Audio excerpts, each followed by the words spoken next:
అందరికీ నమస్తే.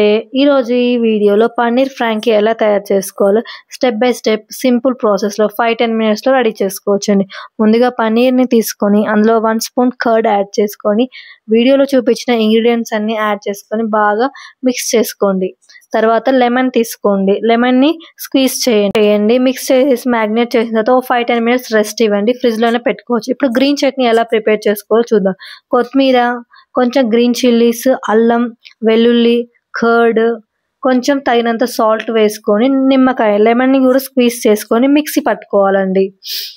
గ్రీన్ చట్నీ చాలా ఈజీగా సింపుల్గా టేస్ట్ చాలా బాగుంది. సింపుల్గా గ్రీన్ చట్నీ ప్రిపేర్ చేసుకోవాలండి. తర్వాత మనం మ్యాగ్నేట్ చేసిన పన్నీర్ క్యూబ్స్ని ప్యాన్లో వేసుకొని బాగా హై ఫ్లేమ్లో టోస్ట్ చేసుకోవాలండి. బాగా రెడ్ కలర్ అయ్యేదాకా టోస్ట్ చేసుకోవాలి. హై ఫ్లేమ్లో పెట్టుకుంటేనే మన గ్రేవీ మసాలా అంతా పన్నీర్ క్యూబ్స్కి బాగా పట్టుకుంటుందండి. వీడియోలో చూపించినట్టుగా ఇలా చేసుకోవాలండి. తర్వాత మనం సన్నగా వెజ్జెస్ని ఫైన్గా కట్ చేసుకోవాలి. క్యాబేజీ, క్యారెట్, క్యాప్సికమ్, ఆనియన్స్ని వీటన్నిటిని బాగా వేయించుకోవాలండి. సాట్ చేసుకోవాలి. కొంచెం సాల్ట్, పెప్పర్, చాట్ మసాలా వేసుకోవాలి.